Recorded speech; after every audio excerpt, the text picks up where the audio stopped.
j'en parle parce que la semaine passée, j'avais mentionné que... c'était quoi le film? C'était Fauze, ouais, un film de soucoupe volante, là. Puis je m'étais posé la question, est-ce que... bon, c'est un film qui présente des martiens, des extraterrestres maléfiques qui viennent pas envahir la Terre parce qu'ils sont juste une soucoupe, là, mais c'est ce genre d'affaires-là. Des extraterrestres qui viennent d'une autre planète à des fins maléfiques. Puis je m'étais posé la question à savoir à quel point est-ce que c'était une projection, n'est-ce pas, de la psyché anglo-saxonne, à cause du colonialisme, puis tout ce genre de questions-là. Puis je voulais écouter cette semaine faire un truc de science-fiction soviétique. J'en ai quand même vu pas mal, comme j'ai dit, mais je voulais en écouter un particulièrement cette semaine pour faire le contraste avec les deux, puis voir, là, juste pour comparer. T'sais. Puis aussi parce que celui-là, ça faisait longtemps que je voulais le voir. Bon. Fait que, est-ce que c'est de la grosse propagande communiste? Ben, il y en a pas mal, mais c'est pas aussi gros qu'on penserait. À part, comme je dis, là, le méchant capitaliste. Encore une fois, le méchant capitaliste, ouais, il est grotesque, là, mais honnêtement, il est plus humain que d'à peu près tous les films, tous les méchants communistes que vous allez voir dans un film certainement des années 50 ou des années 80, là, vous irez checker pour le fun. Là. Hein? On comparera les films de Schwarzenegger, là, Invasion USA, ça c'est Chuck Norris, ça.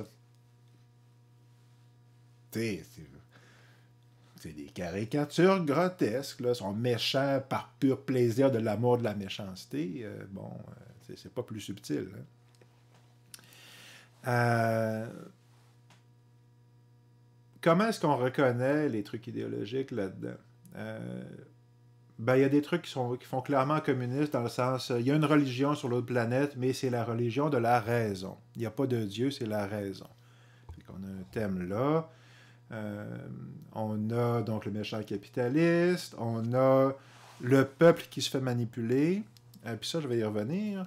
Puis on a la notion... le mot de prolétariat n'est pas mentionné nulle part, mais on voit que l'idée qu'il y a une conscience de classe. Là, quelqu'un qui fait un discours à un moment donné, il nous vend un des extraterrestres, là, il fait un discours de type prolétarien contre l'oppression là, du masque à gaz, puis tout ça, là, le profit, puis bon. Puis, moi, du monde exploité, j'en ai connu, hein. Je sais pas vous autres, j'en ai connu en masse, j'ose même dire que je l'ai été. J'ai jamais connu personne qui parlait de même. Je dis pas qu'il y en a pas, là, mais c'est bien rare. La réalité de l'oppression, c'est pas ça.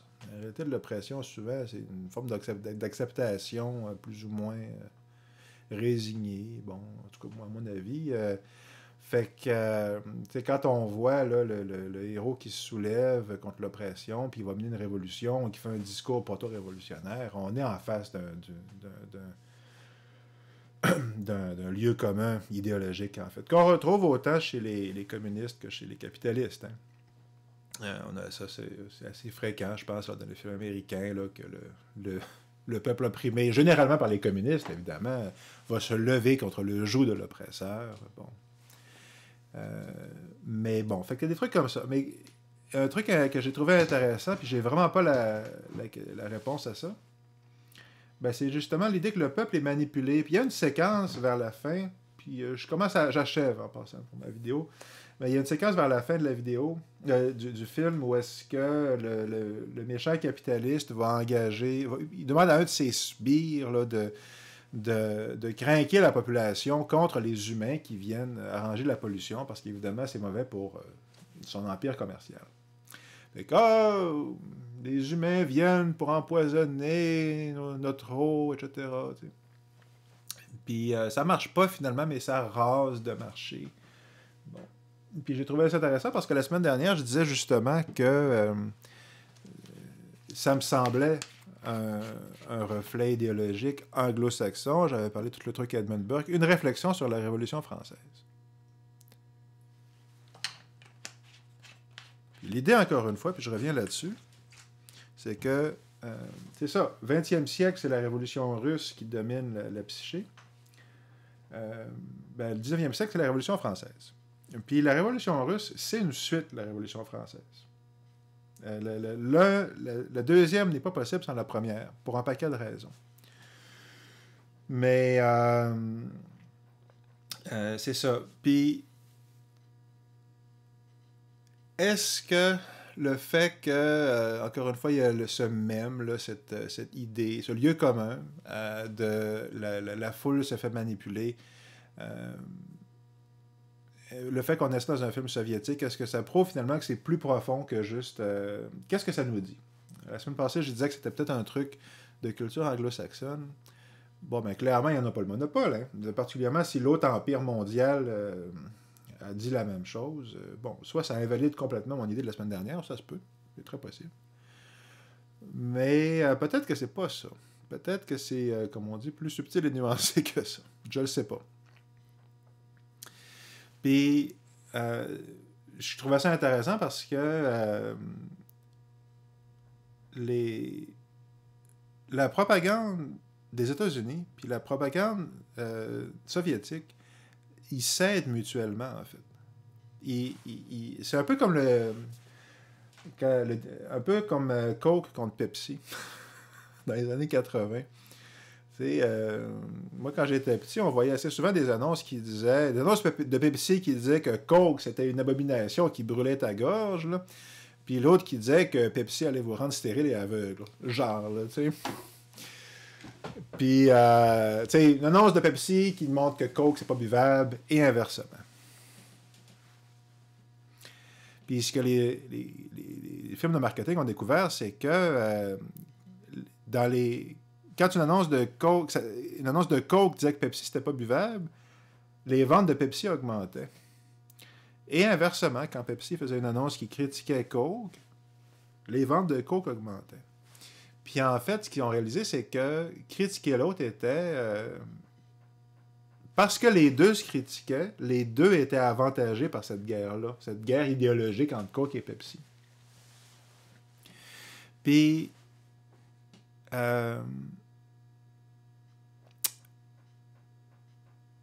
pourquoi c'est important, à mon avis, entre autres, c'est parce que le régime communiste, ce qu'on appelle le régime communiste, d'après ses propres termes, ses propres critères, n'est pas et n'a jamais été communiste. Hein? Le principe du communisme, là, comme mouvement, OK, parce que le principe du communisme comme mouvement, c'est que c'est un truc scientifique et évolutif basé sur des principes objectifs et que toute société capitaliste est destinée inéluctablement à devenir communiste et elle passe à travers une série d'étapes et de transitions. Puis les premières étapes sont des compromis moralement extrêmement douteux, d'après leurs propres critères, encore une fois. C'est pas encore communiste, c'est proto-communiste. Puis tu as une couple d'étapes, 2-3 étapes proto-communistes où est-ce que c'est pas encore l'harmonie universelle et l'amour universel et l'abondance pour tous. Puis ça a été dit un certain nombre de fois là, par des penseurs sympathiques au communisme que c'est ça, on n'est pas... Même par des leaders, là, ça fait longtemps que j'ai lu des discours communistes, là, si vous voulez, ça fait quand même un petit bout, là, mais ça existe là, dans le discours intellectuel communiste là, que non, l'URSS ou ces pays-là ne sont pas des pays communistes. Ils sont en voie vers le... Mais ils n'ont pas atteint du tout. Ils espéraient que ça soit rapide. Finalement, les régimes se sont effondrés là, dans les années 80, pour la plupart. Bon, il reste la Chine, mais la Chine, régime communiste, c'est une autre question, ça. À quel point qu'ils sont vraiment. C'est complètement un autre sujet. Mais, une autre question. Mais c'est ça. Donc,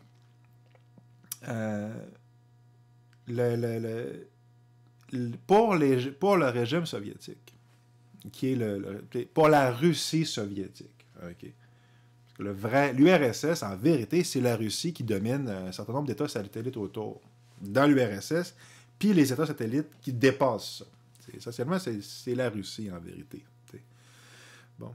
Ben, pour le régime en place, eux autres, ils veulent pas dire comme ligne officielle, on n'est pas communiste. Ils veulent dire c'est le paradis sur Terre. OK? Fait qu'ils disent, non.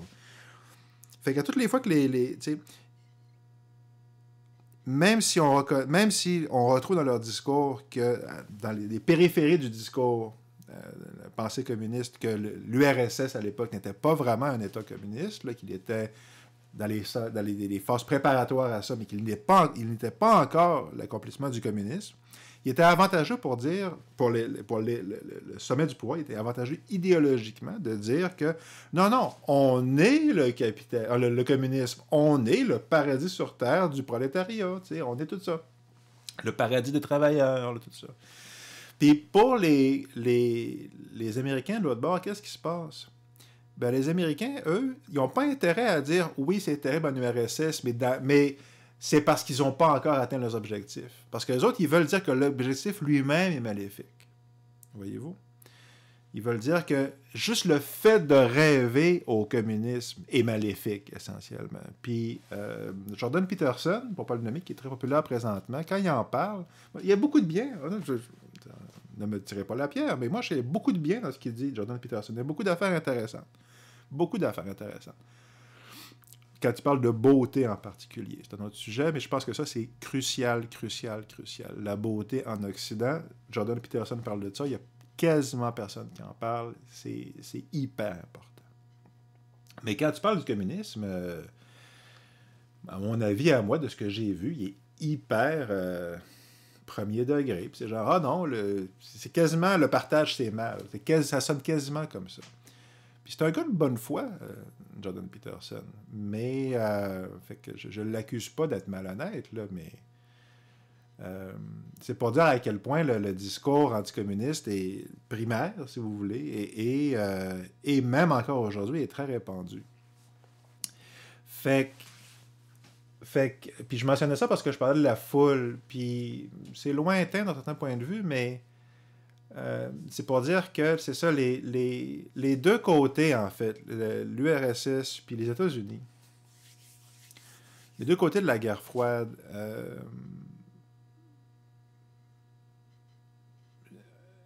avaient des points communs. Certainement, ils s'entendaient sur cette histoire de faisons à semblant qu'ils ont accompli le communisme. Il y avait un côté où est-ce qu'il y avait le même... Il serait intéressant de voir à quel point il faisait il y avait des terrains d'entente sur des demi-vérités, essentiellement. Donc, puis ça, c'est vraiment un vaste sujet, puis on en a pour des années de réflexion là-dessus. Mais c'est ça. C'était un régime... apparemment, quand Gandhi a pris le pouvoir, il nous a toujours présenté comme étant le parangon de la vertu, parce qu'il a libéré l'Inde du colonialisme anglo-saxon. Mais qui est-ce qui dit que c'est le parangon de la vertu? Les anglo-saxons. Quand même intéressant, hein? Puis, curieuse coïncidence. Puis, ça nous est présenté comme une apologie du triomphe de la non-violence. Mais apparemment, ça je n'ai pas vérifié, hein, donc c'est sous toute réserve, mais apparemment, quand Gandhi a pris le pouvoir finalement, à peu près la première affaire qu'il a faite, c'est interdire les manifestations non violentes. C'est quand même pratique. Ça fait que...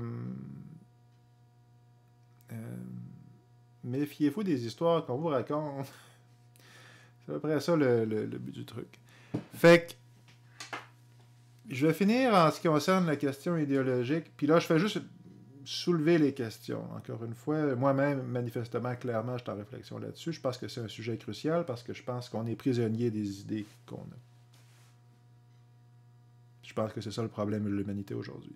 C'est pour ça que tout est dans la merde. C'est pour ça que ça va mal. C'est pour ça que c'est important de regarder les questions idéologiques. Puis, On parle de films de science-fiction. Pourquoi? Parce que j'aime ça. C'est pour ça que j'en parle.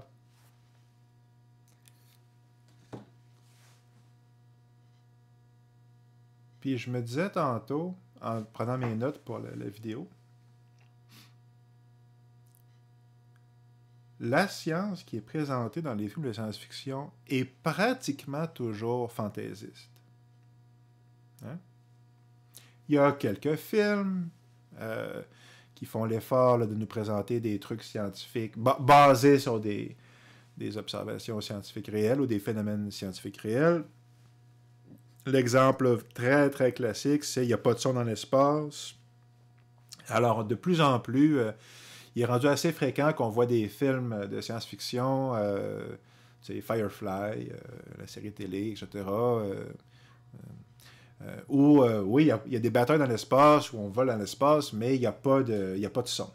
Puis là, on se dit « Ah, je fais partie de la gang intelligente, parce que moi, je le sais qu'il n'y a pas de son dans l'espace. » Puis le film te dit « Oui, tu fais partie de la bande.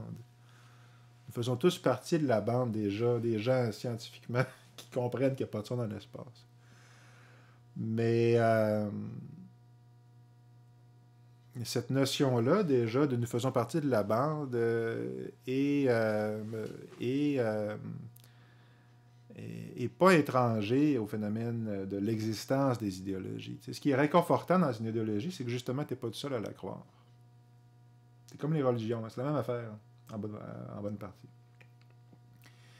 Puis l'être humain est un animal social.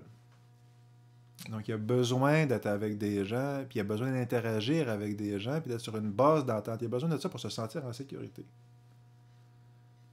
Ça fait que, quand tu as du monde qui raconte la même histoire, peu importe c'est quoi l'histoire, il y a quelque chose de rassurant à croire la même affaire que tout le monde. Puis, la science-fiction, ben dans la science-fiction, il y a science dans le nom.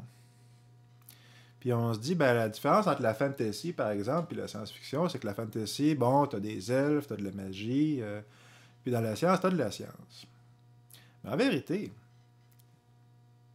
9 fois sur 10, puis même 99 fois sur 100, puis même plus que ça, la science, c'est de la magie là-dedans.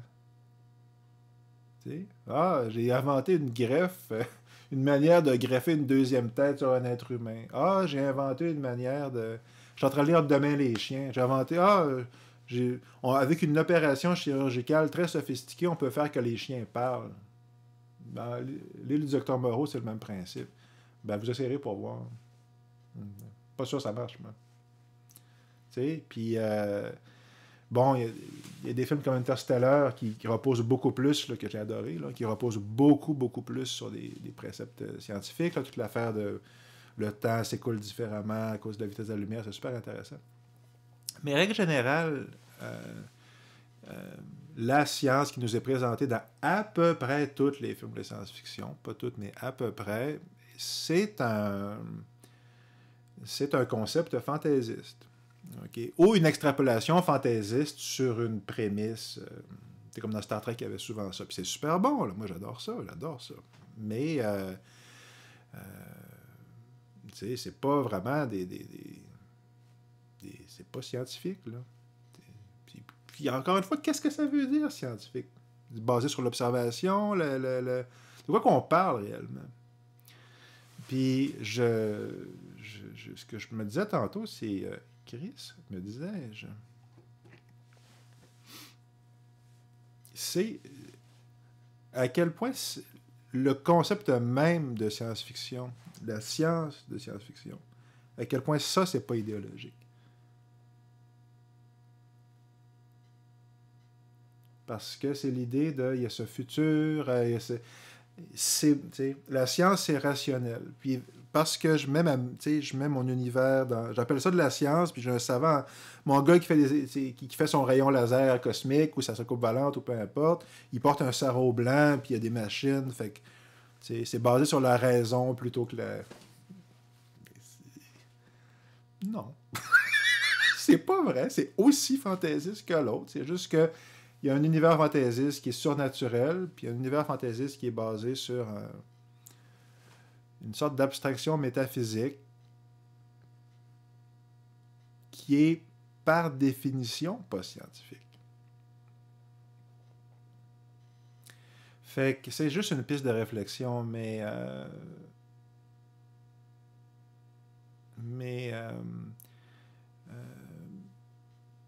moi qui m'intéresse beaucoup.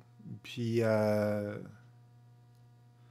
sais, toutes les idées qu'on a présentement, puis là, je vais finir là-dessus, là.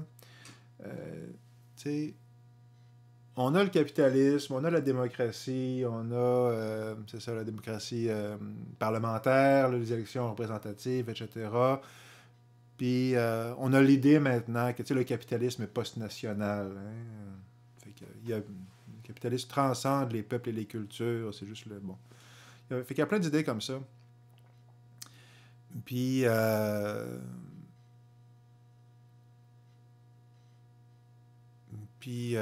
écoutez, honnêtement, là, honnêtement, des concepts comme,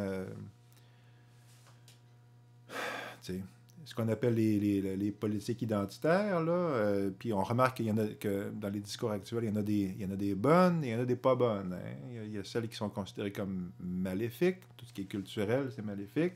Dans certains, selon c'est qui en parle, tu sais. Puis les trucs identitaires, mais de nature, par exemple, sexuelle, comme je parlais en début de conversation. Ben,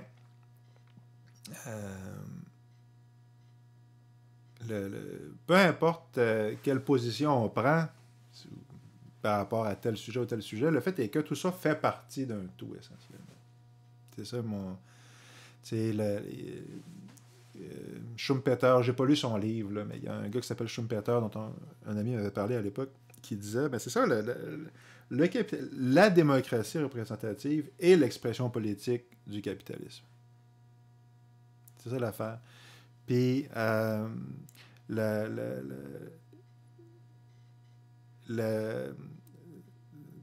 l'objectif de faire du profit, tu as le régime politique qui le rend possible, puis tu as les discours qui rendent le régime politique possible. Tu as des discours qui maintiennent en place la fameuse idéologie. Puis, puis si tu veux savoir c'est quoi le discours que le pouvoir en place, c'est quoi le discours qu'il utilise pour se maintenir en place, ben t'as juste à écouter qu'est-ce qu'il dit. C'est le concept même. C'est ça l'idée. T'sais. L'État, là, quand tu fais ton État de ton choix, là, quand tu fais une proclamation, un discours, n'importe quoi, ou la compagnie, c'est pas désintéressé, là, c'est pas pour les... Vous pouvez le croire si vous voulez, mais moi, bon.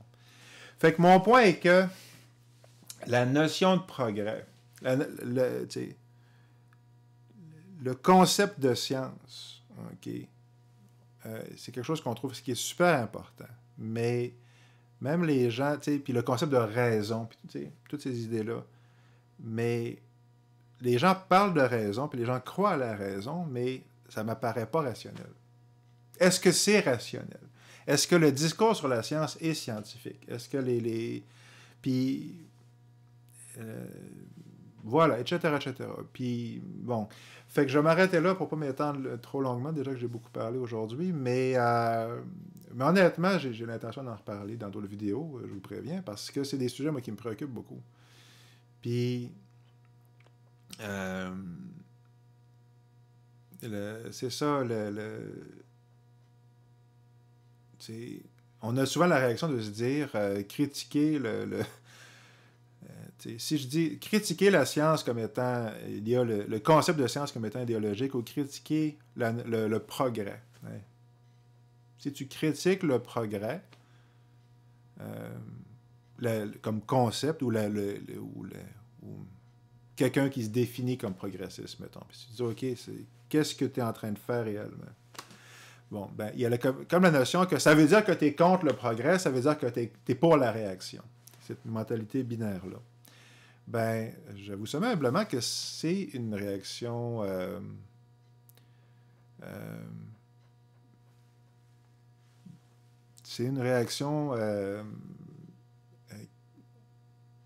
qui montre que l'idéologie fonctionne. Ou c'est à cause de cette réaction-là que l'idéologie comme mécanisme de contrôle social est possible. Fait que je vais arrêter là. Mais c'est ça, encore une fois, j'utilise un peu ces vidéos-là pour réfléchir à ces questions-là parce que moi, je trouve ça hyper important. Je trouve ça important parce que j'aimerais ça, moi, ben déjà que le peuple québécois survive et soit libre. Ça, j'aimerais ça. Puis j'aimerais ça aussi que la race humaine survive et soit libre et s'accomplisse. Puis j'aimerais ça qu'on vive comme des frères. Puis je pense que c'est entre autres en posant cette question-là que, en tout cas pour moi, que on peut peut-être espérer y parvenir. Fait que c'est pour ça que j'en parle. Fait que, suggestion, vite fait. Ben, ok, la science-fiction soviétique ou d'Europe de l'Est, il y en a beaucoup. Je l'ai pas toutes vues. Il y en a beaucoup. Il y en a peut-être, je n'ai pas compté les films, il y a peut-être une centaine de films. L'ordre de grandeur, c'est entre 50 et 200 films, je pense. Fait que c'est pas 2000, là. Okay, la science-fiction en tout, c'est ça. Il y a à peu près 10 fois moins de films soviétiques de science-fiction qu'il y a de films américains. Mais, puis c'est... Bon, fait que, pour vous partir, là, dans ceux que j'ai vus, ben, il y a évidemment les films de Tarkovsky. Je ne reviendrai pas ici longtemps là-dessus, mais c'est des chefs-d'œuvre transcendants, les films de Tarkovsky. Stalker, mon film préféré, présentement, c'est mon film préféré depuis une couple d'années. Puis Solaris. Puis il y a aussi Le Sacrifice, que j'ai pas vu, qui, à mon avis, tombe dans la catégorie science-fiction. Là, c'est une affaire de Troisième Guerre mondiale. Mais bon, certainement, Solaris, il y a une planète extraterrestre avec une race extraterrestre, une créature extraterrestre qui est la planète Solaris. Puis Stalker, c'est ça, c'est une affaire de science-fiction. C'est des chefs-d'œuvre transcendants. C'est prodigieusement bon. C'est long, là. Puis c'est intéressant de voir à quel point les films russes sont souvent longs et contemplatifs. Ça revient vraiment souvent, c'est étonnant, ça. Mais bon. Mais à part les Tarkovsky, dont je ne parle pas plus ici parce que je vais en reparler comme plein de fois parce que c'est tellement bon et j'aime tellement ça.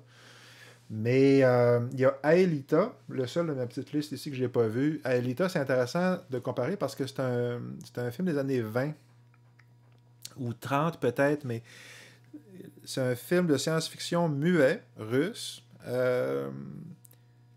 qui date des 10 premières années du régime communiste. Puis les 10 premières années du régime communiste, à certains égards, c'est complètement un autre régime. Puis ça, c'est hyper intéressant. Cette discussion-là, c'est à avoir un autre jour parce que je veux finir ma vidéo pour aujourd'hui, mais William Reich, le gars de la révolution sexuelle, puis tout ça, là, William Reich a dit un certain nombre de choses là-dessus qui m'apparaissent vraiment, vraiment importantes. Bref, puis justement sur les questions sexuelles, puis le lien entre la sexualité et la révolution, ça c'est crissement intéressant, là, c'est hyper intéressant. Là. Mais c'est un autre sujet. C'est le même sujet, mais pour une autre fois. Toujours est-il que Aelita, c'est un film des 10 premières années, puis c'est complètement pété.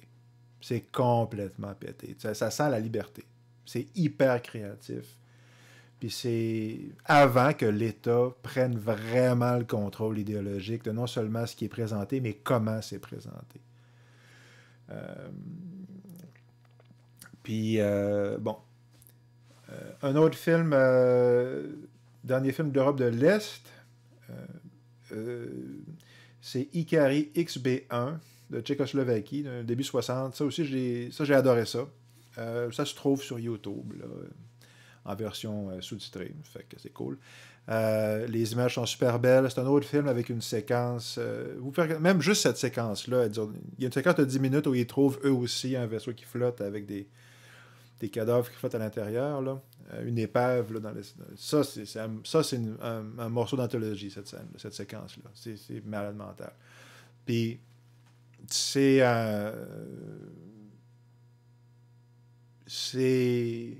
basé sur l'idéologie communiste dans le sens où est-ce que Dans Ikari XB1, on est dans un vrai pays communiste, donc on n'est plus en dictature de ci puis de ça. C'est vraiment là, l'entraide et le partage. C'est un peu comme dans Star Trek, à la limite, là, où est-ce que les gens ne sont plus motivés par le profit. Tu sais. Puis, bref, Ikari XB1, c'est super bon. Le meilleur bout, c'est la séquence où est-ce qu'il trouve une épave dans l'espace, puis ça arrive relativement tôt dans le film, peut-être dans la première demi-heure, quelque chose comme ça. Mais puis le reste du film est comme... L'intrigue est comme... Mais ça marche pareil. Moi, j'ai beaucoup aimé ça. C'est souvent celui-là que je recommande, à part les Tarcos. Bon, puis deux autres films sur lesquels je vais finir pour aujourd'hui, qui sont pas des films soviétiques, mais le premier qui est un film d'Allemagne de l'Ouest, qui s'appelle Der große Verhau, qui veut dire le gros gâchis, le gros dégât, une affaire comme ça. Là. Et c'est crissement bon. Mais c'est un film... J'ai voulu parler de lui parce que, j'aime ça, puis personne ne connaît ça. C'est très peu connu. C'est dur à trouver. Il faut faire un effort pour le trouver. Il y a une sortie DVD dans un coffret quelque part. Là, mais ça vaut la peine de te mettre la main sur une copie, fût-elle illicite. Et... c'est un futur hyper capitaliste et c'est une série de vignettes essentiellement où du monde essaie de se mettre riche par le commerce interstellaire, grosso modo. Puis, mais c'est quasiment comme une longue comédie surréaliste.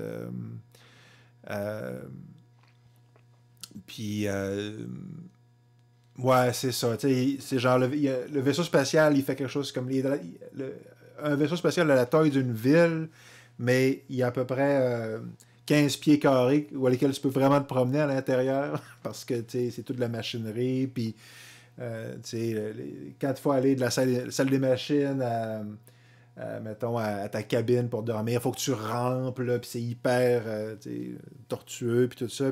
Mais dans la cabine, à un moment donné, il y a une madame, qui est une madame de genre de 60-70 ans, puis elle, c'est une des genres de pseudo-pirates de l'espace, en vérité. Parce que c'est des bandits, tous ces gens-là. Ils travaillent pour la compagnie d'un tel, mais c'est tous des bandits. C'est des gens de Microsoft de l'espace. Puis de mémoire, là, elle fait son tricot, là, une maille à l'endroit, une maille à l'envers. C'est pas dans le même. Puis il y a zéro budget. Okay? Il y a zéro budget. Mais si vous voulez voir un film expérimental, ouest-allemand, anticapitaliste, qui est super intelligent et super drôle, OK? Avec la musique de Amundul, du genre de prog expérimental... de krautrock planant, là, avec il y a une séquence de musique d'Amundul 2, parce qu'Amundul, ils sont deux, là, ben, bon. C'est une commune anarchiste qui faisait de la musique, mais il y a différentes gangs, je ne sais pas tous les détails, là, mais ils sont dedans, tu les vois dedans, ils font la musique du film. Bon, ben, Der große Verhau, ou Verhau, je ne sais pas comment le prononcer exactement. Trouvez-les. Ça, c'est un film que ça m'a pris 30 ans, 40 ans à trouver une copie, là, un bout. Puis quand je l'ai trouvé, j'étais content. Puis le dernier film sur ma liste, Silent Running. Film américain, début 70, environnemental, un peu le même genre de message, mais en version américaine. Où est-ce que c'est le futur, il y a les... Je sais pas s'il y a une affaire de compagnie, mais je me rappelle pas ça. Mais ça revient un peu au même, là, l'humanité a gâché l'environnement, puis là, tout ça, puis il y a des robots. Bon. Silent Running, c'est vraiment bon. C'est vraiment bon. Petit budget, plus ou moins expérimental, un film qui n'aurait pu être tourné que dans les années fin 60, début 70. Un film qui n'était possible qu'à ce moment-là. Puis je pense qu'il y a Bruce Dern qui joue dedans, je me demande s'il n'a pas réalisé, là, c'est lointain, là. En tout cas, il était très impliqué dans la production, puis il y a... c'est l'histoire d'un gars dans ce vaisseau-là, puis la dernière verdure du système solaire est dans ce vaisseau spatial-là. C'est ça l'idée. Il n'y a plus rien qui pousse sur Terre. Fait qu'ils ont... Les autorités planétaires ont envoyé une petite flotte de quelques vaisseaux avec des serres, okay, avec de la plante, de la verdure. Puis pour protéger, pour la maintenir dans l'espace, pour la protéger. Puis avec un équipage de quelques savants, puis les robots qui les aident. Puis le gars d'entretien, qui est notre héros dans Silent Running, qui est vraiment le bas du totem là, de la hiérarchie de ce vaisseau-là. Puis ils reçoivent l'ordre de détruire les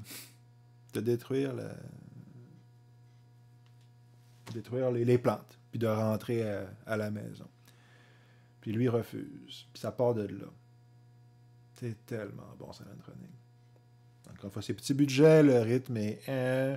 il y a un petit côté hippie dans l'espace. Pas tant que ça, mais c'est un petit côté amateur, là, mais Silent Running, ça vaut clairement le détour. Là. Puis ça fait une comparaison intéressante à faire avec les films que j'ai mentionnés ici, qui font partie de la longue vague de films environnementaux des années 70, sur lequel on reviendra. Puis c'est ça, puis notre film d'aujourd'hui, Per Aspera ad Astra. Il y a un jeu de mots en passant dans le titre parce que c'est le nom du vaisseau, le genre Astra. Ça fait qu'à travers les rondes vers les étoiles, ils font un jeu de mots là-dedans. Donc, tout ça pour dire que c'est tout pour aujourd'hui, déjà. Après mon interminable laïus. Donc, c'est ça. Je n'ai pas encore décidé qu'est-ce que j'écoute la semaine prochaine, mais je vous remercie si vous avez écouté jusqu'à maintenant. Je pense que, mot de la fin, il me reste... J'ai compté qu'il y a environ 1900 films de science-fiction entre 1895 et 1990. Donc, puis j'ai déjà mentionné que je prévois tout écouter, ces films-là. Et j'ai calculé que ça allait me prendre 10 ans à raison de 2 films par semaine pour voir ceux que je n'ai pas vus. J'en ai vu à date 660 quelques. Là. Celui-ci, c'était, d'après mes calculs, le 665e.